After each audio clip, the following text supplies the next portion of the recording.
El Pleno de la Suprema Corte de Justicia de la Nación inició el análisis de las impugnaciones al decreto por el que se reformaron diversas disposiciones del Código de Instituciones y Procedimientos Electorales de la Ciudad de México, publicado el 2 de junio de 2022. El Pleno invalidó la derogación del inciso N de la fracción segunda del artículo 83, por medio de la cual se había eliminado la atribución de la Junta Administrativa del Instituto Electoral Local para aprobar y, en su caso, integrar los proyectos de programas institucionales que formulen los órganos ejecutivos y técnicos vinculados a la evaluación del desempeño de los comités ciudadanos y consejos de los pueblos.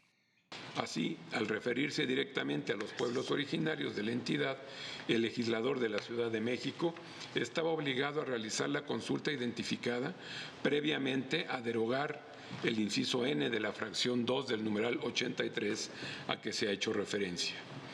Por lo que se estima que la derogación de la porción normativa que señala evaluación del desempeño de los consejos de los pueblos, de dicho inciso, vulnera los artículos 2 de la Constitución Federal, 6 y 7 del Convenio 169 de la Organización Internacional del Trabajo sobre Pueblos Indígenas y Tribales, que obligan a las autoridades mexicanas a consultar a los pueblos y comunidades indígenas cada vez que se prevean medidas legislativas susceptibles de afectarles.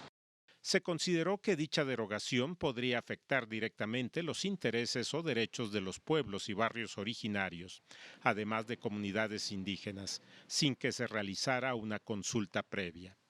Con el fin de dar certeza jurídica, el Pleno ordenó la reviviscencia de dicha porción normativa hasta que el órgano legislativo local desarrolle la consulta correspondiente. El Pleno validó los artículos referidos a la fusión de ciertas comisiones permanentes, la eliminación de 5 unidades técnicas y la supresión de la facultad del Consejo General del Instituto para crear unidades técnicas, entre otros aspectos. Se precisó que no se vulneró la autonomía del Instituto Electoral Local, pues se trató de una reestructuración orgánica realizada por el Congreso local, el cual goza de libertad legislativa en ese ámbito, que no incide en la autonomía constitucional del Instituto y que no implica la injerencia de un poder sobre dicho órgano autónomo. Estoy de acuerdo con el proyecto, pues como se determinó por este Pleno en la acción de inconstitucionalidad 103-2015 de los artículos 41 y 116 de la Constitución Federal, las entidades federativas cuentan con libertad configurativa para determinar la estructura y atribuciones de las autoridades pertenecientes a los institutos electorales locales. Así, sobre las normas impugnadas que se analizan en este apartado, advierto que el legislador de la Ciudad de México actuó dentro del parámetro de dicha libertad para reestructurar diversas áreas del Instituto Electoral que además no generan alguna afectación en el ámbito de las atribuciones de la autoridad electoral.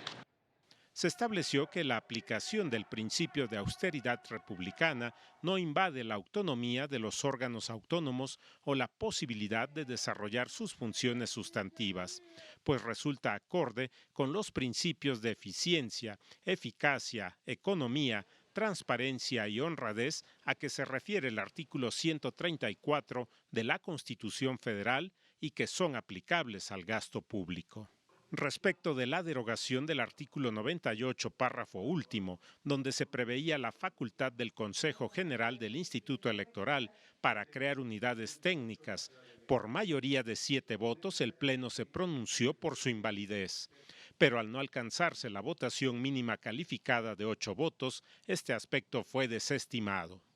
Considero que es una injerencia indebida en la vida interna de la OPLE negarle la capacidad de crear nuevas unidades técnicas para alcanzar sus fines constitucionales.